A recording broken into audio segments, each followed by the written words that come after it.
Hello everyone, it's Rob here, you know, Draw with Rob, that Rob, and I wanted to tell you about my brand new Draw with Rob activity book. This one is called Draw with Rob, Build a Story, and I know lots of you have enjoyed the other two books we've brought out, and if you did, I think you're really going to like this one. It's slightly different, it's called Build a Story, so throughout this book I'm hopefully going to show you how you can write your own story and illustrate it. So we're going to be thinking about things like what characters you can include in your story, where you're going to set your story, whereabouts in the world you're going to set your story. Maybe you won't even set it in this world, maybe it'll be set in outer space or an imaginary land. When are you going to set your story? Is it going to be in the present day?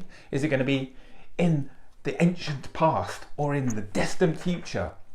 We'll be thinking about things like story structure, so the beginning, middle and end parts of your story, plot twists, where things that are quite unexpected happen in your story to keep your readers on their toes.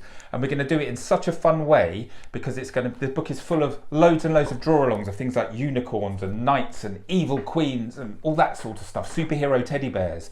And there's loads of puzzles, there's loads of colouring pages, all the usual stuff that you know and love from the other Draw with Rob activity books. But the brilliant thing about this one is at the end, we've got lots of blank pages with page numbers on that you can rip out and you can write your own stories on and draw your own stories and then fold them over, staple them all together, and you'll have your very own book by the end of this book. So you're not going to need me at all soon, are you? So listen, let me know what you think. I hope you really like it. I'm super proud of it. So go out and have a look for it now and let me know what you think. I'll see you soon, everyone. Bye-bye.